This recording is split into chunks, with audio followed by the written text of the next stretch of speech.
Hey and welcome, Miss Kira Speaks. We're here for another episode of the Netflix series Blood and Water, Season 2, Episode 2, titled Mayday. Child, it is late, but I'm trying to get this up for y'all, so here we go. Hopefully these notes is in order. The episode opens picking up where we left off. Puleng is being drugged from under the car, and sure enough, it's KB's dad. He asks if she's okay, and he apologizes. He didn't realize it was her. He saw someone hiding under KB's car and thought it was a burglar. KB's like, I thought you were going to the bathroom. She stumbles over her words, and then she sees the toilet paper. I needed toilet paper, and I thought to come to the garage because that's where we keep ours. And I saw the photos and couldn't resist because she didn't have time to close the thing back up. KB looks suspicious, as he should. Puleng's phone rings. KB's dad bends down and grabs it from under the car, and he hands it to Puleng.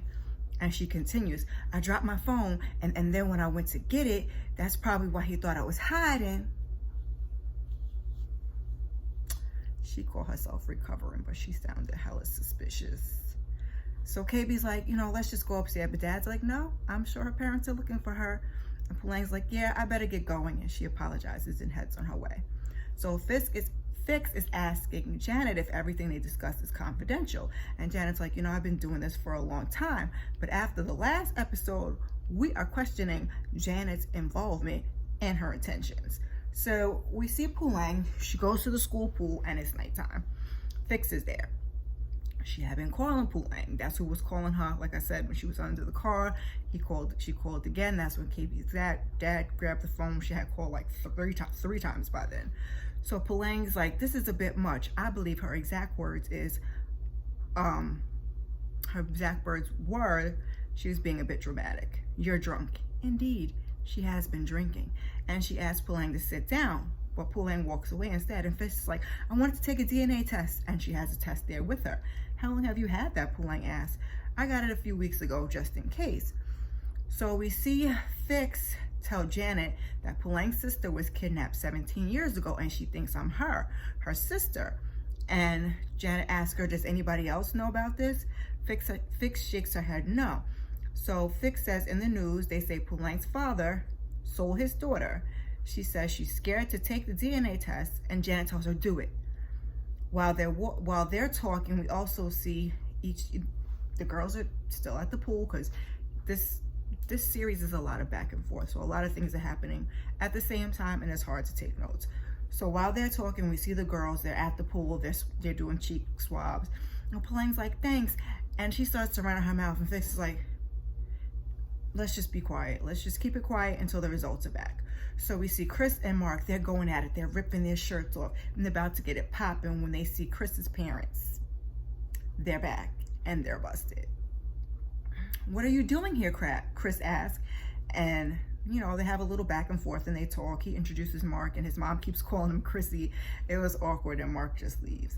So Puleng gets home and her mom catches her trying to sneak in. You're grounded, she says. Tandy says, I thought Parkhurst was good for you, but all you've been doing lately is lying. So as they go back and forth, Julius comes in and Puleng is like, if I'm a liar, I got it from the both of you. Excuse me, little girl? So she looks at her dad and then she says to Tandy, did you know I was in the courtroom a few weeks ago? Did Dad tell you? Nope, he didn't. So Puleng says, I know he asked you to have an abortion, and she looks at Julius, and I'm pretty sure you were relieved when Puleng disappeared. Why did you let him back in the house, Mom? Cecilia wakes up, he comes to see what the yelling's all about, and he's like, oh, Puleng, like, what you doing now? So Puleng storms off, and she breaks a glass on the way out. Reese is calling and trying to get her mom into a facility, and she quickly finds out she can't afford it. The woman on the phone says without medical aid, they need a percentage up front. How much, she asks? 3,500 rand per night for the bed without treatment and physician's fee. And that would be for the week, but Reese stops her, thanks to her, hangs up before she finishes. She looks over at, the pills that Lex gave her while her mom is still in the other room talking about the kids. So, and somewhere in this didn't put it in my notes because it was such a like quick little thing, that Puleng walked, and I think she was gonna come apologize to maybe her mom, but her dad was there holding her hand, so she just kind of walked off. But anyway, back at school, Wendy received support for an application for the Future Leaders of Africa Awards. Why? She asked Principal Daniels. Because you seem, you know, she always seems to be getting in some type of trouble, and she's like, you hate me. You know, some type of mischief, we'll call it. And she's like, you hate me. And so Principal Daniels says, you're challenging, but you deserve it. And she's like, I discipline you because I believe in you. You have good intentions. It's working with people that you struggle with, she says. And she tells Wendy, you know, you need to boost your school activities, especially since you quit the magazine. You have any ideas? So we see Wendy, she's trying to start a club, the Matric Dance Committee. And she's looking for people in the middle of a class. So the kids are paying her dues. Reese is looking at yet another facility for her mom. Puleng is looking online at updates for her father's trial. And Chris raises his hand and he's like, oh, you know, a little small talk. And he's like, you realize that the only people that plan dances are the ones that don't get invited. So the teacher tells her, you know, wrap it up. And Fiks tells her, you know, one day you're gonna catch them hands from Wendy. So Sam throws a balled up piece of paper at Fiks, and then she opens it and it says, please stop staring at me. It's awkward, with a smiley face. Now that we know who your mom is though, Sam, you get the serious side eye. So Reese asked the teacher if it's possible to introduce a new product to a market even if there's no demand. Reese is thinking about those pills and helping her pay to get her mom into that facility. So he says, yes, some businesses start off with the premise that the customer has a problem, but they don't know it yet. Your job is to highlight it for them. And if you're clever enough, the customer will end up selling the product for you.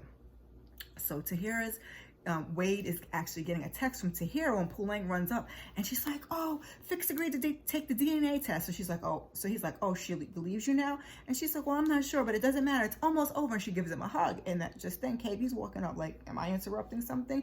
And Wade lies. He's like, oh, she's congratulating me on becoming the New Magazine Society chief editor. So he's like, yeah. So KB and Puleng, they walk off and they look at old photo album with pictures of KB, I guess, since she got busted looking at the photo album in the garage. So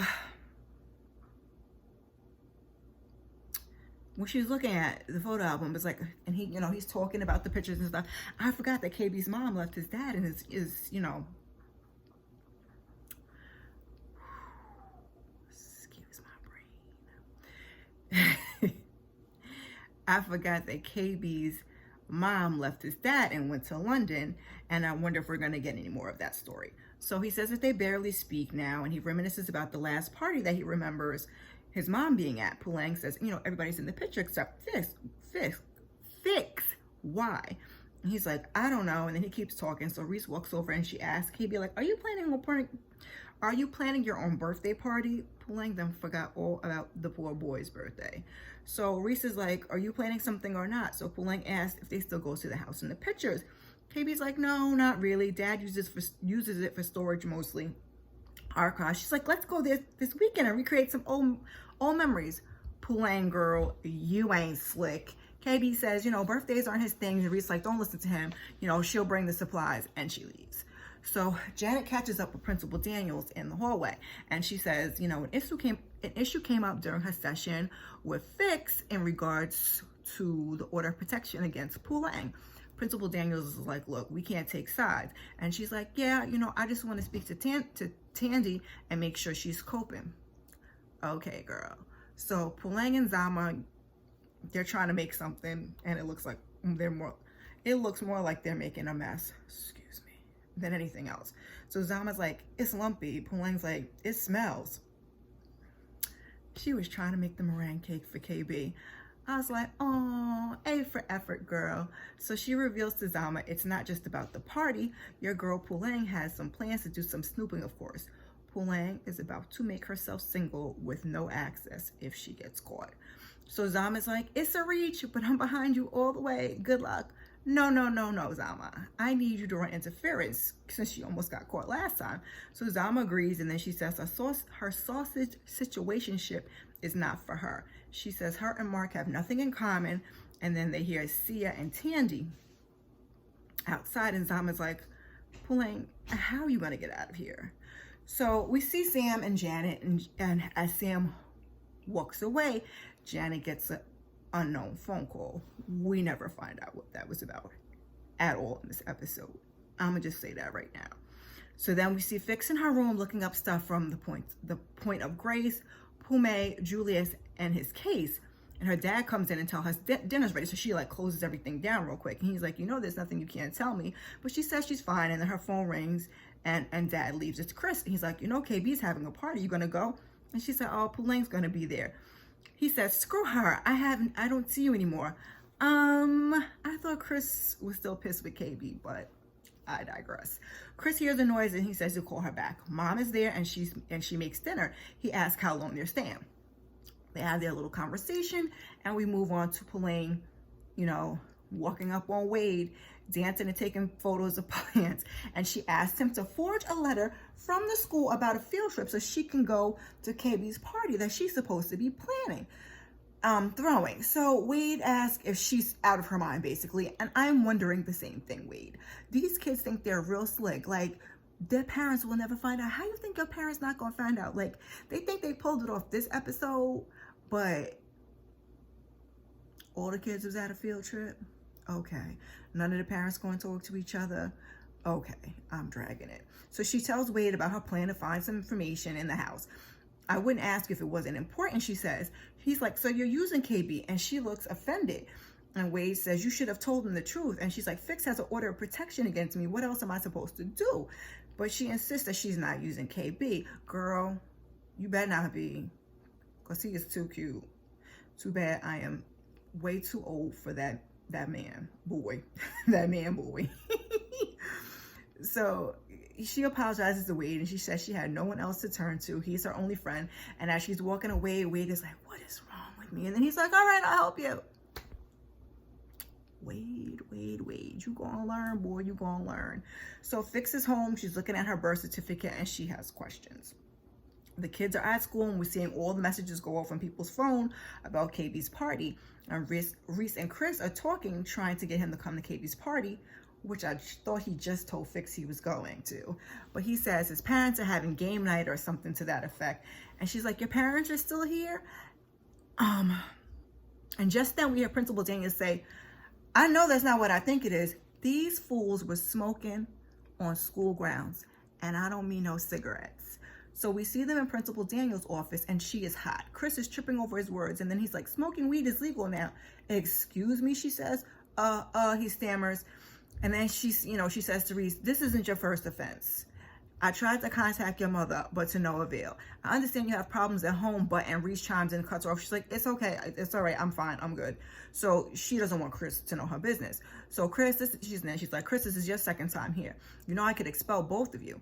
And Chris takes the rap for them. Principal Daniels gives Reese detention for a month and says, this is your last strike. Chris asks, what about me? Well, we see, because Wendy's at a matrix dance committee meeting, and this is Chris's punishment. Wendy was like, oh, heck no. So she runs out to confront Principal Daniels and she reminds her, you need people to sign up. And Chris needs to learn responsibility. End the story. She walks off and Wendy tells Chris, stay out of my way. I don't need your help. She walks off. Mark walks up and he's talking about KB's party. And when Chris gets a message from his mom that they're flying out tonight and a rain check on family night. And so Chris is like, yeah, all right, whatever. And he walks off and he honestly looks disappointed. So Fiks says hi to Sam and they flirt a little bit. And she's like, look, I know we barely know each other and this is going to sound really random, but I really need you to take me someplace and don't ask any questions. He asks where. She's like, Polesmore Prison. So Reese, KB, and Puleng, they arrive at the house for KB's party. Reese asks for Puleng's help while KB gets stuff out of the car, but we all know why Puleng is really there and what she really wants to do. So, child, my hip getting old. Pardon, excuse me, dear people. So meanwhile, Fiks has arrived at the prison to talk to Brenda. But Fiks says, hi, auntie. Auntie, is this her aunt? Or is that just a term of endearment in Africa? I'm guessing the latter because she looks like she don't know this child. So Brenda's like, last time I talked to one of you kids, I ended up in here. What do you want? So Fiks is confused. And she's like, you have the same uniform. She's like, you have the same uniform as that boy. And we all know she's talking about Wade. So Fiks pulls out a picture of Julius and Tandy and she asks First, she pulls out a picture of her certificate. Is this you? The lady on the bottom. We learned that last season because the lady was just stamping, signing all kinds of stuff she ain't know nothing about, or maybe she didn't know something about. I can't remember. She might have been being paid off, but that ain't the point. So then she pulls out a picture of Julius and Tandy, and she asks if she knows them, and Brenda says no. So she shows pictures of, I believe it was her mom and dad, and she's like, no, what's going on? So Fiks says thank you, and she gets up to leave, and Brenda asks, can I get some data? And she's like, huh? Then she says, sure. So then Fiks shows her a picture of KB's dad, and the look on Brenda's face. Brenda was shocked. Brenda looked shocked, and Fiks asked if she knows him, and she's like, no. Fiks asked her again, because Fiks had that vibe. Fiks was like, what's that face, lady? And she asked her, Brenda, again. This is why I have to stop talking so fast, because I stumble over my words all the time. So Fiks asks again, and Brenda calls. She's like, guard. And as Brenda walks out, she says, don't come back here. So the kids are at the house, and things for KB's parties are coming together, and people start to show up. We see Wade, Tahiri, Wade, Tahira, Wendy, Zama, Chris, and loads of other people.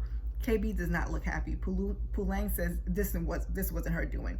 Reese is like, I guess the word got around. You think? And as Reese takes KB and she walks away. Wendy talks to Tahira, who can't figure out like what's going on with her and Wade. And Wendy's like, girl, oh my God, you bad. No worries. He's not the son. You are. Hell yes, Tahira says. And Wendy pulls out a copy of the book, and they laugh. So Sam dropped Fiks home, and she says, thanks for the ride. And she asks that they keep this between the two of them. So he's like, you're not gonna ask me? And she's like, nah, my mom has a gun. And I kind of chuckled a little bit. So he says, you owe me a date. And she's like, bye, Sam. And she walks away. Just then she gets a text that her DNA results are ready. So Puleng has been snooping around. KB is looking for her. This is about to be all bad. So there's a girl at the party, she's bugging out, and Puleng waves Wade over. What are we doing here? Wendy asks. And Wade, like I said, while Wade and Puleng are over there talking, it's getting out of hand with all these people, Chris says. And Zama's like, no, it's getting out of hand. Who are all these people? Chris asks. And Zama's like, some of these people are my friends. We all weren't born with a gold spoon in our mouth. Silver spoon, he corrects her. F you, she says, and she walks off. What's wrong with her? Mark asks for the keys, and he tells him, you've been being an asshole. And then he walks away. So Wade asks Zama about being a throuple. She's like, so Zama, you and Chris, and then Mark, she's like, no, not anymore. And Puleng's like, when? She's like, no one needs that much penis in their life. Ooh. So Zama's like, okay, detectives, what are we doing here? Puleng's like, I don't know where to look.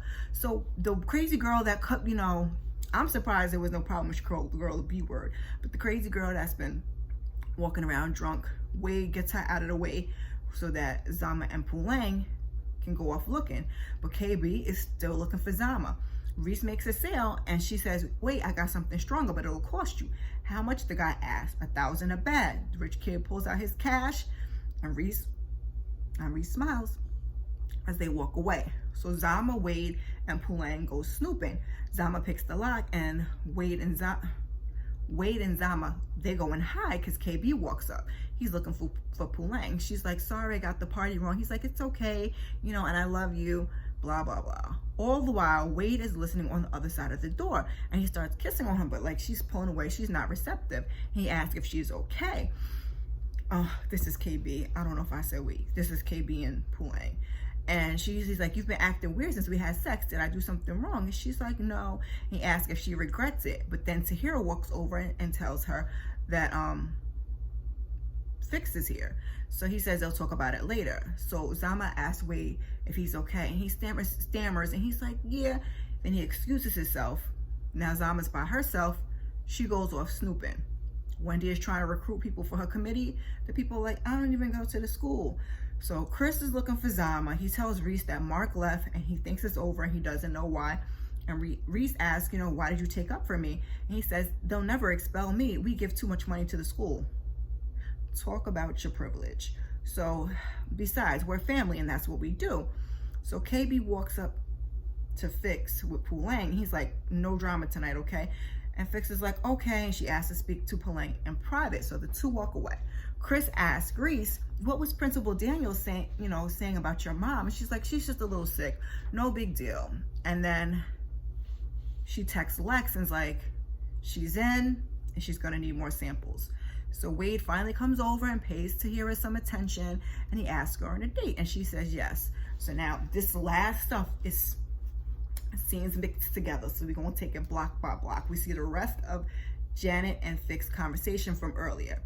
Do the DNA test for Keeley, she says. Losing a child must not be easy, and if Puleng is right about the whole thing, it's better to face the facts now. And if she's wrong, you can move on with your life, and so can her family. As an orphan, I can tell you, no matter what, you make your own family. Zama's still snooping. There's a drawer, it's stuck. She finds a bank book. She's flipping through, like, you take the check out and then you write what the check is for. On one of the slips, it says Julius's name and 3,500 of whatever their currency is. I think they said earlier in the episode, rands, I'm not sure. So Fiks and Puleng talk, and Fiks has the DNA test results, and she wants to open them in front of Puleng. Puleng reminds her, like, wait, once you open them, there's no going back. So Fiks opens it anyway, and Puleng asks, she's like, what does it say? What does it say? Because, she's all anxious, and she says, and Fiks says, I'm not your sister. Now stay the F away from me and my family. And Puleng is in disbelief, and so am I. And she stands there and looks at the paper and cries. And that's where the episode ends. Now, Fiks' family has such a reach, they could have intercepted those test results before she got them, especially if she used her real name, which I believe she did. That's just my theory. Because she got the text, right? She got the text when she was with Sam. They was at the party. It was nighttime. So it was close to the same time frame. It said her results was ready, and I think the time was like 2:55. That was your text message. How did you get them papers for them results? They emailed them to you? But I digress. I think she's making it all up because she wants to put the whole thing between her and Puleng together, and her life is easier if she's not her sister. But I digress. Like I said, that's my theory. I can't wait to see what episode 3 brings. 5 more episodes to go. I hope you guys will come back and join me. In the meantime, check out some of my other videos. Thank you. And before you go, don't forget to share, like, subscribe, drop me a comment in the comment section, and I appreciate you. Peace.